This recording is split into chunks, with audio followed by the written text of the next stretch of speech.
What are the top 7 myths about heart disease? Let's get right to it. Myth number 1, heart disease is a man's disease. Nope, this is not true.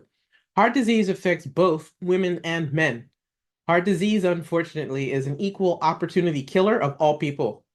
Now, to put this in perspective, just in terms of most people's awareness, more women die from heart disease than from all kinds of cancer combined. Yet, if you ask the typical person, they probably don't know this fact. Heart disease claims the life of 1 in 3 women. In contrast, here in the US, 1 out of 31 American women dies from breast cancer each year. Any loss of life is sad, it's unfortunate, but people's perception of what their risks are is sometimes really not in alignment with reality, with the facts. Heart disease accounts for 1 in 4 deaths each year for women and for men. In the US, there are a little over 1,095 deaths each day from this cause. Heart disease, unfortunately, is still a thing that most commonly kills people here in the US. In fact, this is an international issue. You might want to think about it like that for both men and women, that heart disease is indeed, unfortunately, an equal opportunity disease. And something that's interesting about heart disease in particular, that myth that it's a man's disease, which is a pervasive myth, is that for women, the symptoms typically, if there are any symptoms, show up differently. More commonly, it's silent. There's no clear symptoms. Or if a woman is experiencing any kind of symptoms that might seem like she's having GI distress, right? Like gut issues, gut problems, stomach problems, things like that. And rather than what we might think of stereotypically as being the symptoms of a heart attack that's happening, similarly, she might be experiencing pain up into her throat or down her arm, pain into the center of the belly, things like that. These can be the symptoms that show up if a woman's having a heart attack. You know, it can make such a difference to be aware of this different presentation. It's not the same. So it's not going to be the stereotypical presentation where a man is clutching his chest near his heart and screaming out in pain and keels over. He falls over onto the floor. Typically, if a woman has heart disease and is manifested, let's say, by a heart attack, it's going to look and sound different. It might be far more subtle in its presentation. So that distinction, this difference is really good to know. So here's a tip. Be sure to get regularly tested for your overall heart health and take steps to protect it as you age. Never take your heart health for granted. All right, next up, myth number 2, no symptoms means there's no heart disease. Oh boy, oh boy, oh boy. That's a big myth, friends. Listen, the absence of symptoms does not mean that there is no heart disease. A lot of people think that if nothing's happening, hey, they must be healthy. Ha! I wish it was that simple. No, that's not true at all. So, hey, let's review some facts and statistics. And many thanks to the dedicated health professionals and researchers who gather this information and make it available to the public, along with health professionals. So, let me switch screens and we're going to go over some facts and figures because I think when you see it for yourself, it's going to make it real. All right, here we go. Share the screen. Okay, cool. This is available on the internet. This is courtesy of our friends at the American Heart Association, and everyone is welcome to check these things out and look for it. So here it is, the 2024 update for heart disease and stroke statistics. And these numbers are pretty staggering, right? When they do this update, check it out and make sure you stay here on this video because there's going to be some things here that are probably new to you. Trying to keep everyone well informed. One of the things that always just blows me away when we're talking about heart disease and strokes and things like that, other chronic illnesses and their aftermath, is that so many people have undiagnosed blood sugar problems. And unfortunately, there is a very real overlap between diabetes and heart disease and strokes. So when we look at it in terms of the number of people who are currently experiencing undiagnosed diabetes, it's about 9.7 million people. When we look at diagnosed, it's about almost 30 million people, right, that have been diagnosed with diabetes. When we look at the number of people who are undiagnosed, who have prediabetes, those numbers are even more staggering. In terms of the ones who are diagnosed, though, the ones who have prediabetes, it's 115.9 million. That's right, just about 116 million people. And these are numbers gathered up for the United States of America. When we look at these numbers for international, it's even bigger. The whole world is having a problem right now. It's quite real. Now, if we look at cholesterol fractions, right, about a quarter of United States adults have high, low-density lipoprotein, known as LDL-C kinds of cholesterol, a particular particle that is really unfortunately sticky and causes problems. in people's bloodstreams and makes it more likely that you might have a heart attack or a stroke, particularly in the presence of inflammation. Around the world, almost 4 million deaths were globally attributed to having high LDL-C in the blood, and that was in 2021. When we look at the number of deaths, over 224 people per 100,000, adjusted for age, die from cardiovascular disease. Similarly, if you look around the globe, the numbers are even bigger. Almost 240 people per 100,000 die. That's right, they perish from cardiovascular disease around the world. On average, somewhere in the US, a person dies of heart disease or cardiovascular disease every 34 seconds. That's almost 2 people a minute. Wow, so sad. And on average, someone in the US dies of a stroke every 3 minutes and 14 seconds. So, said another way, over the course of a half hour, we lose anywhere from 8 to 9 people here in the US from a stroke. My goodness, these numbers are just jaw-dropping, you know? One of the things that's really interesting is that when you look at these updates, you look at what goes on in the US, you look around the world, you realize we're just metabolically, we got some problems, right? Let's take a peek at high blood pressure, as we go through this video, because we're going to visit that as one of the myths around heart disease. So in this case, for US adults, 122.4 million, or more than a third, almost a half of US adults are estimated to have high blood pressure, and high blood pressure is silent. We're going to talk about that shortly. And typically here, 1 in 4 adults in the US have reported that they have enough leisure time, that is free time, aerobic and muscle strengthening activities to meet the guidelines, the very bare minimum for health. That means 3 in 4 people do not. 75% or more of the population is not getting in the kinds of quality and quantity exercise that's needed. Not good news, friends. Now, if we look at some more of the stats, here's the thing about smoking to know. I think most of us know that smoking is terrible for health. One of the things that has really gotten away from people is the damage it does, specifically for heart disease.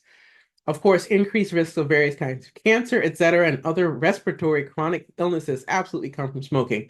Smoking's bad. Smoking offers absolutely no health benefits of any kind, and it's just something someone should never start. And if you start, please find a way to quit, because it's just destroying your health. Here in the US, 1 in 8 men are currently smokers. 1 in 10 women are currently smokers here in the US. The number that I find most staggering and upsetting is that 1 in 7 high school students, that's right, our kids somewhere between the age of 13 to 18, currently use e-cigarettes and are smoking tobacco products in the past 30 days. So sad. So now we're getting the next generation hooked on something we know is deadly. Oh my God. All right. Other things to consider. We look at brain health, and how blood vessels and our heart affects our brain and our mind. Alzheimer's disease and other dementias come together to be over 57 million people affected by this globally. Some of them even have early onset of the problem. Less than 10% of the people here in the US who meet the guidelines for whole grain, whole fruit, and non-starchy veggie consumption each day. That means more than 90% of us are not even close to eating the kinds of and quantity of healthy food that we should. Another thing to consider is sleep. If you've followed me on other social media platforms, you know how often I talk about the value of sleep, especially for blood sugar regulation, mood regulation, weight regulation, and also for having some hope of avoiding heart disease wherever possible and having a good quality of life. Sleep is completely underappreciated. We look here and we see that every 1 hour of decrease of sleep in the course of a night is associated with a 6% higher risk of cardiovascular disease overall. Interestingly, for people who sleep too much, which can be a thing, right? Every 1 hour per night increase in sleep above the estimated healthy range of 7 to 8 hours per night is associated with even more. That's right, 12% higher risk of total cardiovascular disease. Okay, I hope that's helpful to you. All right, let me stop the screen share and continue on our journey here. So now as we talk about these myths for heart disease, I want you to think about your own situation and things that you know, right? So like diabetes and high blood pressure, heart disease is often silent and there might not be any obvious symptoms like sudden crushing severe chest pain, which is a classic presentation that's often put forward in movies in Hollywood to show how men might experience it. For women, the whole thing can look and feel quite different. Many people, in fact, men or women, can have heart disease without noticeable symptoms. It can be silent. This is why some people will talk about heart disease, saying things like, she had a heart attack out of the blue, or he had a stroke out of nowhere, when actually the circumstances that precede an event like a heart attack or a stroke were building up over the preceding months and years. It didn't really come out of nowhere. And in particular, not having noticeable symptoms can mean that it's going to sneak up on people and catch them by surprise. So, for women and for men, the lack of symptoms does not mean that there's a lack of heart disease. You still need to be tested and assessed objectively on a regular basis. That stereotype of a man clutching his chest as a symptom of a heart attack does not happen quite that way for everyone who has a heart attack. And for women, the symptoms of that heart attack can be vague and nowhere near as dramatic as what Hollywood and TV shows us that a man might be more likely to experience, where he clutches his chest, cries out, and crumples to the floor with an apparent heart attack. For women, it could be a sudden pain that radiates from the chest to the jaw or down the left arm, or a feeling of gas or discomfort in the belly area, dispersed perhaps across the abdomen. These may be the signs, or excuse me, the symptoms that she experiences, rather than the stereotypical sharp, piercing chest pain in the area of the heart. More commonly, it's silent, there's no clear symptoms, or if a woman is experiencing any kind of symptoms, it might be, she's having some GI distress, could be stomach problems, things like that, rather than an actual heart attack that's happening. Similarly, she may have pain up into her throat, down her arm, pain into the center of the belly, things like that. I keep repeating these things on purpose because I really want to drill this point home. I feel like we cannot say it enough. It can make such a difference to know that these differences exist and have meaning and can save someone's life when you have this knowledge and take immediate action to get help right away. These may be times when it's 100% to go to the emergency room and be sure the person's okay, and find out if they're not okay so that action can be quickly taken. All right. With that in mind, getting a complete cholesterol screen is a factor in assessing heart risks and knowing whether or not you are vulnerable. Looking also at whether or not you have inflammatory processes that are underway. That's another key aspect. How stressed you are. Stress is not talked about enough in terms of being a damaging partner in the creation of heart disease. These things can go on silently in the background and set people up to have serious problems. The kinds of food you eat play a factor here too. Are you eating lots of fast food? Are you eating junk foods? Are you eating foods that are really high in things like trans fat? For example, trans fat includes margarine, hydrogenated oils, or partially hydrogenated oils. Please, please be sure to read the labels on the foods you eat so you know what you are eating. These kinds of fats, called trans fats or hydrogenated fats or partially hydrogenated fats, are bad for our health because these kinds of fats are sticky and impede the flow of blood vessels throughout the body. They tend to gum up your blood vessels, especially in the presence of inflammation. The stickiness is what leads to blood clots that could cause strokes and the buildup of fatty plaques that cause heart attacks and other kinds of heart disease. Bad news. It is definitely bad news. These are some of the silent things happening in the background that can lead to heart disease, including a heart attack or a stroke. So please take a moment and ask yourself, are you eating healthy, nutrient-dense, nutrient-rich foods in a whole form, or as close to a whole form as is practical? Or are you eating food that's very depleted, food that is ultra refined and highly processed? Eating food that is ultra refined and highly processed is a bad combo. It's no good if you're trying to avoid heart disease or recover from heart disease. Foods that are ultra refined and highly processed are considered junk foods or unhealthy foods because they take away health, and instead they replace it and create illness, especially chronic diseases like heart disease, diabetes, and other illnesses. The more refined a food is, the more processing it undergoes. It loses nutrients along the way and is more likely to make us sick instead of contributing to our health. All right, so that's some of the things to think about here. So, what are your thoughts? I'd love to hear from you in the comments below. If you find this video helpful, please like this video and subscribe to this channel. This way you can help me grow the channel and reach others with this information. Thank you so much. All right, next up, myth number 3. Heart disease only affects older people. Friends, this is a myth. Au contraire. That's right, on the contrary. Nope, it's not right. This can occur at any age, and lifestyle factors absolutely can contribute to risk. It can happen to people who are younger. Again, it can be silent and sneaky. It's not always obvious how these things get set up. This person might experience no clear symptoms or symptoms that might seem kind of vague. Nevertheless, that person does indeed have heart disease, even though they might be in their 20s, 30s, or 40s. That's right, on the young side for sure. Heart disease can also have a strong family component for the people who are affected, particularly when they are in their younger years. If there's a familial component, you're going to need to be vigilant here. This might wind up happening sooner in their life rather than later because of these genetic family risks. But in truth, the matter of fact is that heart disease can occur at any age, absolutely any age. As an example, for some people, there are congenital anatomical differences that can show up in the younger years, like a person's 30s, 40s, cause a stroke. One person I know had a stroke in her early 40s due to something called a foramen ovale, a small hole in her heart, something we learned about in naturopathic medical school in our pathology class, and we were told at the time that they're relatively rare. And it turns out, yep, they really are relatively rare, but boy, if it happens, man, this is terrible. In her case, it caused her to have a massive stroke, seemingly out of nowhere, despite the fact that she exercised regularly. You just never know what might be lurking. Another person I know had a malformation in the blood vessels in her brain that caused an aneurysm in her brain, leading to a massive debilitating stroke. She is a person with the healthiest lifestyle that I've ever heard of or known about, yet this still happened. She's a vegetarian, she never smoked, exercises daily, does a great job managing her stress, doesn't overeat, etc. Like she's checking all the boxes, she's doing all the things. Yet this malformation in the blood vessels in her brain was a lurking, ticking time bomb that caused a massive stroke. So, bottom line, never take your heart health for granted.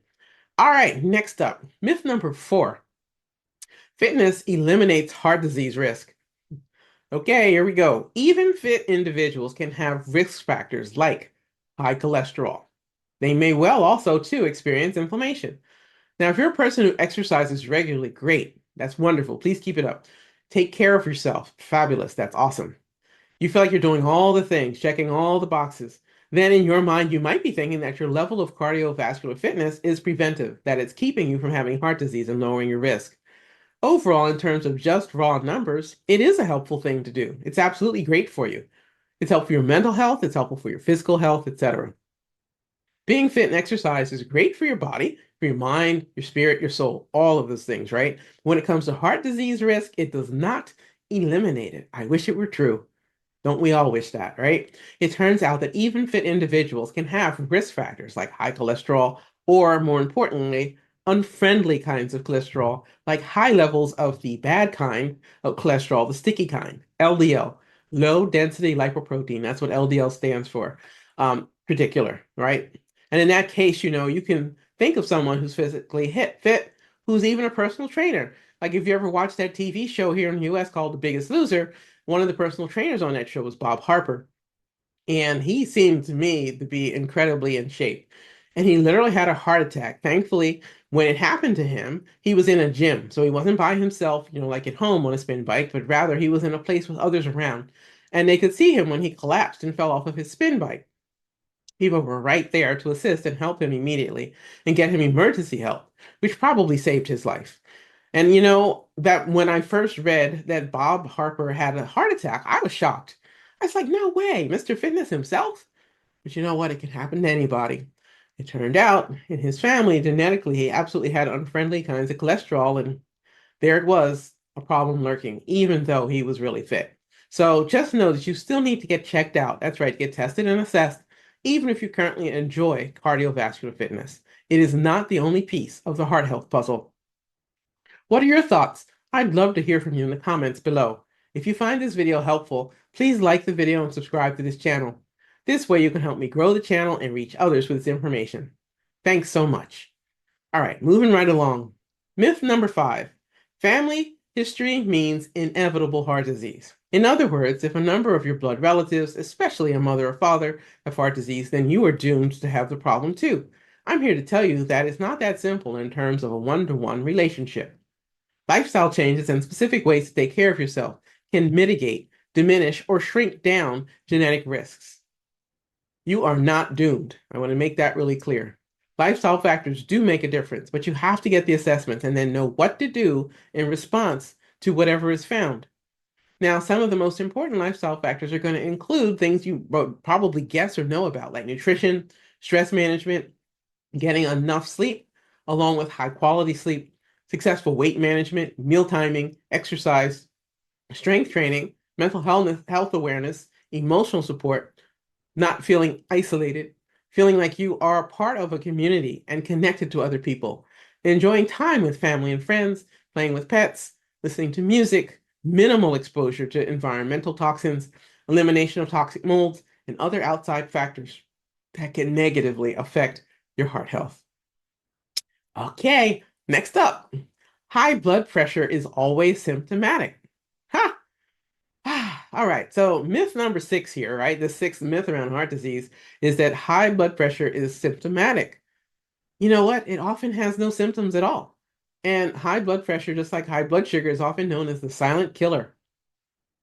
It really is silent. High blood pressure typically has no symptoms.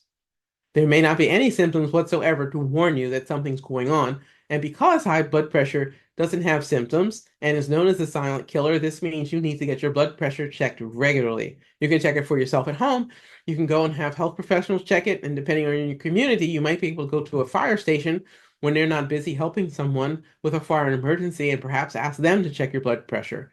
Sometimes pharmacies have blood pressure stations and you can just go in and get your blood pressure checked. It is a great idea to keep an eye on this and to keep a log, keep track of it. High blood pressure is a problem for a number of reasons. One is that it means your organs, including your heart, of course, your kidneys, your eyes, etc., they're just working overtime in the face of high blood pressure. It's damaging. It really, really causes problems. And so if your blood vessels rupture and you end up with heart disease as a result, this can actually kill you. High blood pressure all by itself is deadly. It's a big deal. And it's a myth to think that, oh, well, if I have a blood pressure issue, I'll know. Then I'll go get help. It could be too late. All my hands will swell or my feet will swell. I'll crave salt. That's another myth people think around blood pressure and heart disease. Nope, not necessarily true. You may not have any swelling that, doesn't make sense in other parts of your body. You may not crave salt either. You may simply have high blood pressure, which is a silent killer. People have all these ideas that are myths associated with high blood pressure, and it's simply not true. I'm just going to say it one more time to make the point. High blood pressure typically has no symptoms, none. It really is silent. All right, so here's the final myth we're going to share here today. That is this one, is that heart attacks always cause chest pain. That's right, myth number 7, heart attacks always cause chest pain. Symptoms can vary, especially in women, and may include shortness of breath and jaw pain. So, if you have that myth in your mind that heart attacks always cause chest pain, it's a myth. People really do think if you're having a heart attack, the only place you're going to feel a pain or a discomfort or some kind of an odd sensation is in the chest, especially in the case of, say, men.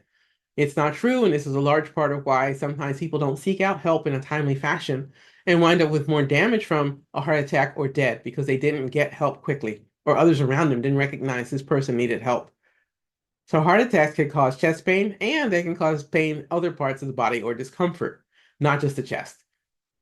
Since symptoms can show up quite differently in women, it's important to pay attention. Sometimes it's a subtle clue. Sometimes this happens to men too, where they just have a sense something's not right. A sudden change in breath, particularly a shortness of breath, that is otherwise unexplained. It could include a change in their breathing pattern, and someone notices and says something like, "My goodness, I just don't feel right. Something isn't quite right." Like it's an odd sense of feeling unwell. It could be radiating jaw pain from that chest or to their upper shoulder, clavicle area, up into the jaw, maybe even down through the arms to the fingers. That's one pattern that can show up. Another pattern could be that you'll have a sense that, the person, like let's say a woman has really bad gas or something right around the center of her abdomen, of her belly area. Pain can go into that area too, and actually it's a heart attack. It's not a GI issue. This sounds confusing, right? This is why you want to test, don't guess, and be assessed. It is understandable people find this confusing, And in particular, this kind of confusion can cause people to say to themselves things like, well, wait, why would I have symptoms up into my jaw, symptoms in my gut? Listen, that's just how some of us are wired. That might be how it shows up.